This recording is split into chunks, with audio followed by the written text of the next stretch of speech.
Al comenzar hoy nuestro estudio, amigo oyente, en el capítulo 10 de este libro de Isaías, una vez más quisiéramos repetir que nos encontramos en una sección que trata de una serie de profecías, las cuales comenzaron allá en el capítulo 7 y siguen hasta el capítulo 12.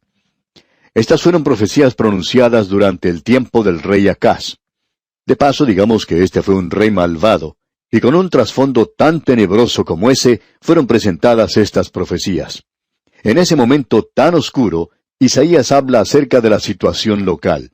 Y eso también está echando su mirada hacia el futuro a través de las edades, hacia la época cuando Dios establecerá su reino aquí sobre la tierra.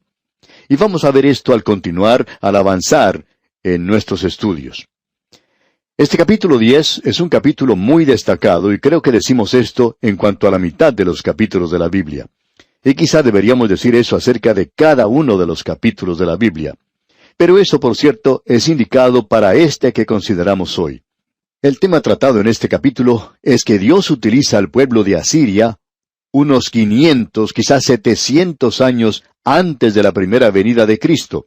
Dios utilizó al pueblo de Asiria para juzgar, para castigar a Israel. Pero Dios también castiga a los asirios y así sucedió. Y eso lo tenemos aquí en la gran tribulación y la batalla de Armagedón. Se indica en este capítulo ciertos grandes principios y también programas gigantescos en los cuales Dios trata con el hombre y las naciones. Y tenemos todas estas cosas ante nosotros en este capítulo. El capítulo comienza con una breve discusión en cuanto a las leyes y tribunales de aquel día. La justicia de los tribunales de las naciones se refleja en la cultura de la gente y en el castigo y disciplina de Dios.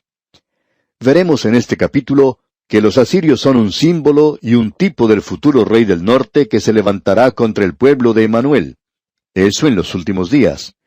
Esta profecía va más allá del inmediato futuro de los días de Isaías y se extiende hasta los últimos días de la nación de Israel.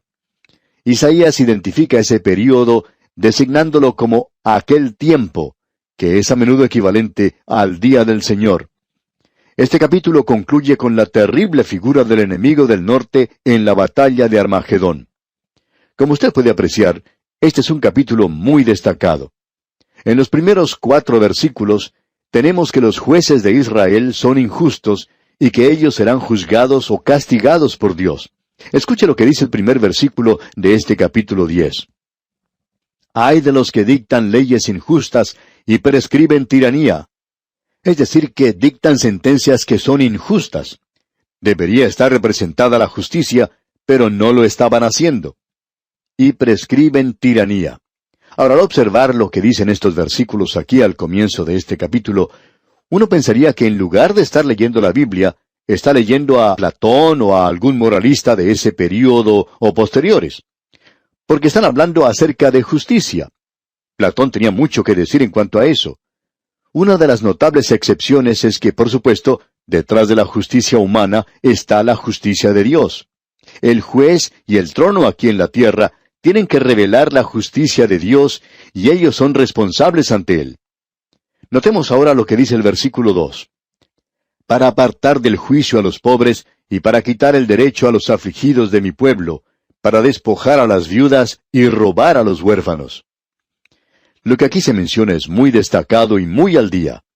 Creemos que estamos viviendo esto desarrollándose en nuestra propia cultura contemporánea, debido a la condición en que se encuentran las cortes o los tribunales cuando tratan de hacer justicia. Ellos deberían reflejar la justicia de Dios, y cuando no lo hacen, abunda entonces la anarquía. La gente se hunde en la degradación. Esa idea que existe hoy de libertad no está siendo exagerada solamente un poquito.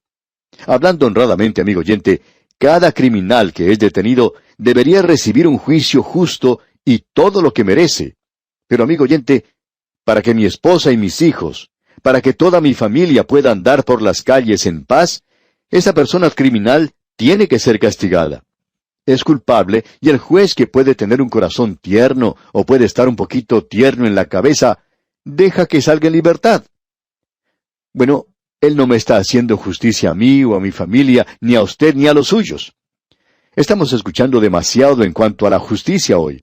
Eso es lo que precisamente queremos, y queremos que los criminales sean castigados, para que usted, amigo oyente, y yo podamos vivir sin peligro en nuestros hogares, para que la gente pueda andar por las calles sin ningún temor. Amigo oyente, es muy peligroso hoy, para las mujeres especialmente, salir a la calle de noche, y en muchos lugares ni siquiera los hombres pueden salir a la calle después de oscurecer. ¿Cuál es el problema? El problema está en los tribunales. Ahora ellos dicen o acusan a la policía de que ellos son los que tienen la culpa. Y quizás tengan algo de culpa, pero no lo creemos. Concedemos eso en caso de que tengan alguna razón. Pero insistimos, amigo oyente, insistimos en decir que el problema se encuentra en los tribunales hoy. Es interesante notar que allí es precisamente donde Dios pone su dedo. Y luego, mucho más interesante aún, es que Él habla acerca de los necesitados y de los pobres. Ellos son los que necesitan justicia. Es notable darse cuenta que cuando los políticos hablan, hay veces que indican que todos los programas que se ha inventado para ayudar a los pobres, lo que en realidad ha hecho es perjudicarlos. ¿Sabe usted qué es lo que anda mal allí? Hay solo una persona que puede tratar justamente al pobre, y esa persona es Dios. Él es el único que lo puede hacer. Cuando un juez aquí no siente que él está representando a Dios, entonces, personalmente, no creemos que esa persona sea un juez. En el día de hoy hay demasiados hombres sin Dios que están ocupando cargos de jueces. Y debo decir que ellos no se encuentran en una posición para juzgarme a mí hasta que ellos reconozcan que están representando a Dios. Creemos que esa es una de las cosas maravillosas acerca de los próceres de algunas naciones. Hay muchas personas que hoy hablan acerca del día cuando la gente creía, como por ejemplo Jefferson creía en los Estados Unidos. Bueno, Jefferson era un libre pensador, no hay ninguna duda en cuanto a eso, pero él tenía mucho respeto por la Biblia. Él era una persona que llamaríamos hoy, en nuestros círculos, un creyente.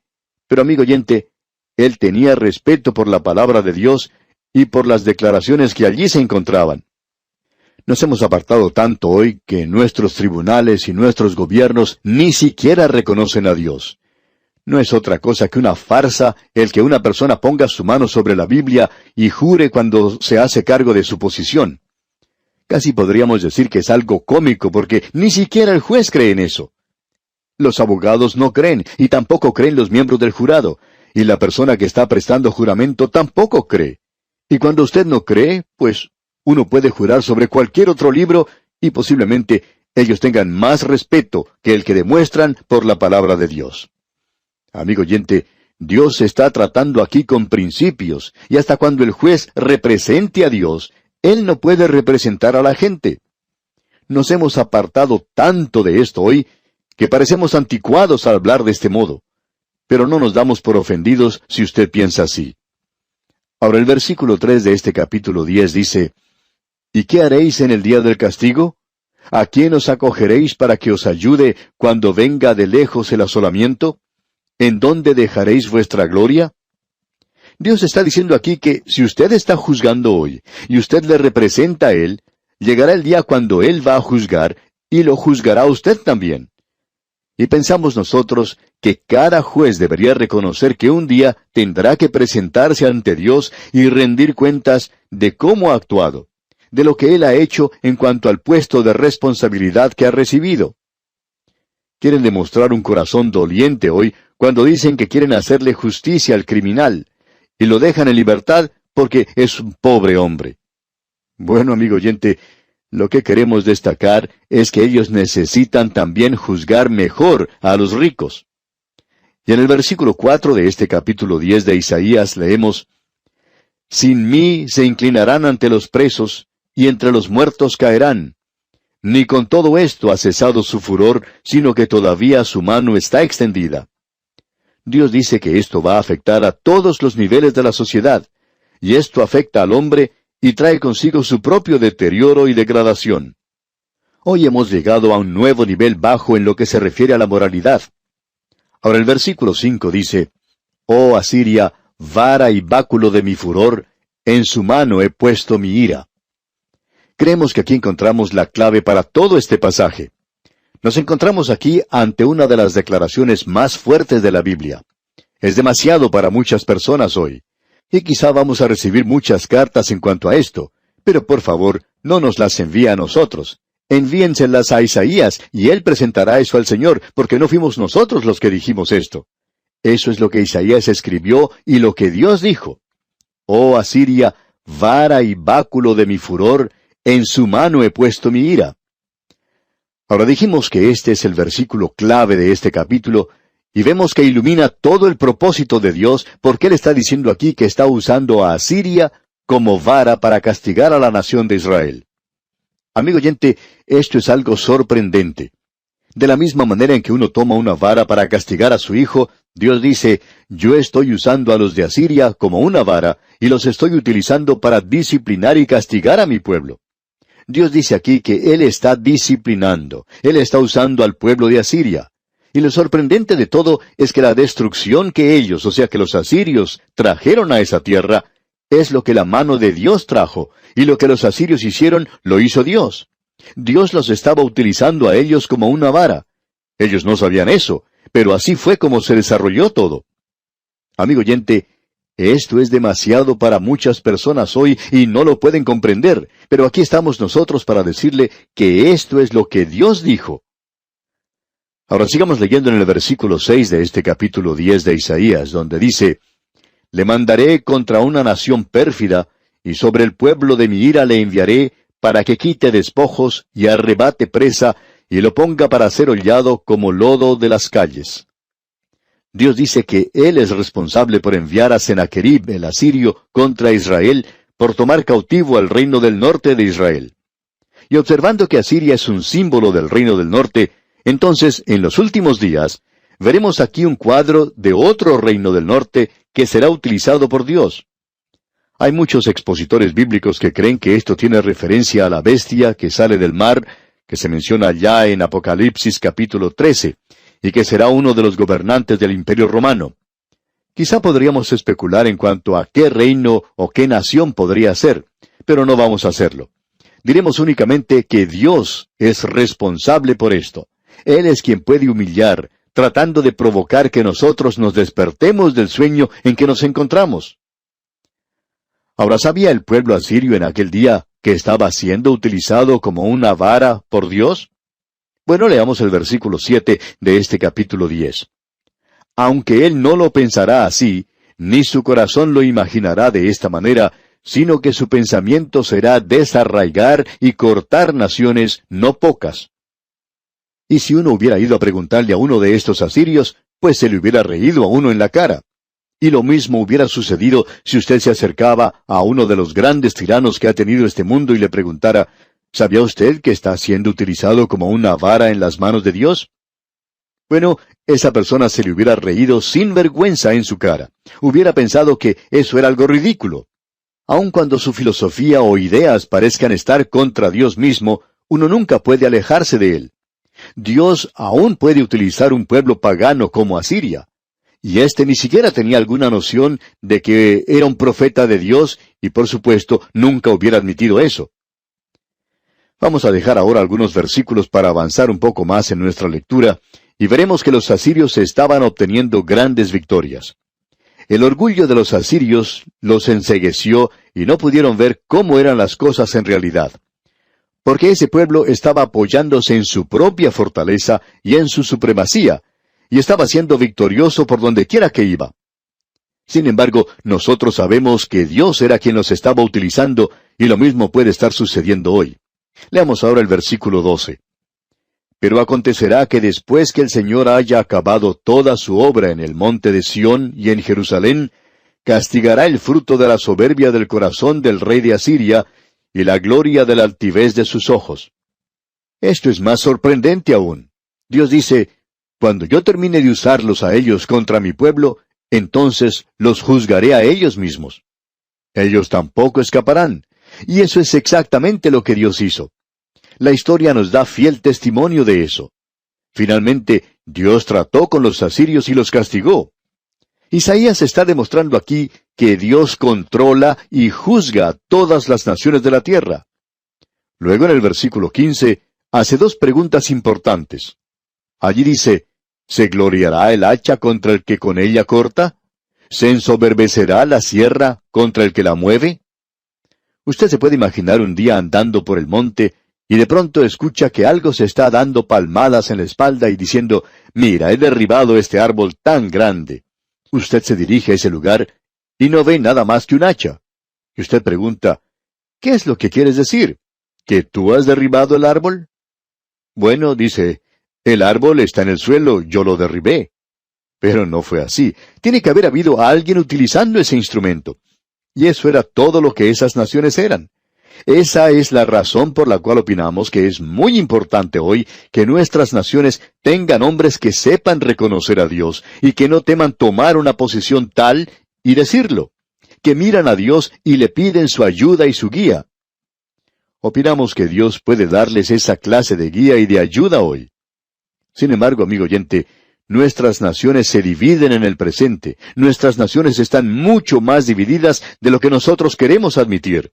Lo estamos demostrando por la forma en que presentamos los problemas de este grupo o de aquel otro grupo y de este más pequeño. Bueno, el grupo minoritario en realidad hoy es Dios. Él es quien está en la minoría. Pero fue Lutero quien dijo, uno con Dios es una mayoría. Y si usted, amigo oyente, está con Él, entonces usted es una mayoría. No parecía que Martín Lutero podía ganar en su día. Y en el día de hoy, nosotros debemos estar seguros, no de que Dios está de nuestro lado, sino de que nosotros estamos del lado de Dios, porque Él está a cargo de este universo entero. Nuestras naciones son aún demasiado jóvenes. Hay algunas naciones que han existido por más de 6,000 años. Y cuando uno compara una nación que ya tiene 6,000 años con las nuestras, nos damos cuenta que somos realmente muy jóvenes. Ahora el versículo 20 de este capítulo 10 de Isaías dice, «Acontecerá en aquel tiempo que los que hayan quedado de Israel y los que hayan quedado de la casa de Jacob nunca más se apoyarán en el que los hirió, sino que se apoyarán con verdad en Jehová, el Santo de Israel». Opinamos que lo que aquí se dice va mucho más allá del día de la nación asiria, hasta llegar a estos últimos días, que será el período de la gran tribulación. Comenzando con el versículo 28, tenemos una de las secciones más destacadas de la profecía. No vamos a leer esto en detalle, pero nos da ciertas posiciones geográficas, todas ellas en el norte de Jerusalén, y esto demuestra la ruta que el invasor del norte tomó en aquel día, y la ruta que aparentemente utilizará la tierra de Magog cuando se lance contra Israel en aquel último día. Esto es algo que se aclara bastante bien en los capítulos 38 y 39 de Ezequiel. Usted puede notar que se menciona en primer lugar a Ajat. Este es un lugar que se encuentra a unos 24 kilómetros al norte de Jerusalén. Migrón se encuentra al sur de Ajat, hacia Jerusalén. Allí se encuentra un despeñadero donde Jonatán logró una victoria sobre los filisteos. Y luego entonces tenemos a Geba y Ramá, a unos 10 kilómetros al norte de Jerusalén.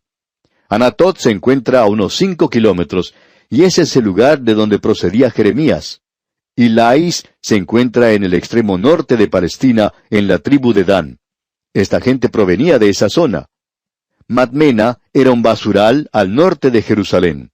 Jebín probablemente se encontraba al norte de Jerusalén, aunque el lugar exacto no es conocido. Y Nob, el último lugar mencionado, se encuentra al norte de Jerusalén y se puede observar desde la ciudad. Esto marca claramente el paso del enemigo. Ahora Dios dice en el versículo 33 de este capítulo 10 de Isaías, «He aquí el Señor, Jehová de los ejércitos, desgajará el ramaje con violencia, y los árboles de gran altura serán cortados, y los altos serán humillados». Dios interviene y libera a su pueblo. Creemos que esta es una referencia a la segunda venida de Cristo a establecer su reino. Luego en el versículo final, el versículo 34 de este capítulo 10 de Isaías dice, «Y cortará con hierro la espesura del bosque, y el Líbano caerá con estruendo». Y creemos que esa es la venida de Cristo a la tierra. Y aquí vamos a detenernos por hoy, amigo oyente. Dios mediante, comenzaremos el estudio del capítulo 11 de Isaías en nuestro próximo programa. Y como siempre lo hacemos, le sugerimos dar un repaso a este capítulo para estar al tanto de lo que consideraremos en nuestro próximo estudio. Que las bendiciones del Señor sean su más preciado tesoro, es nuestra ferviente oración.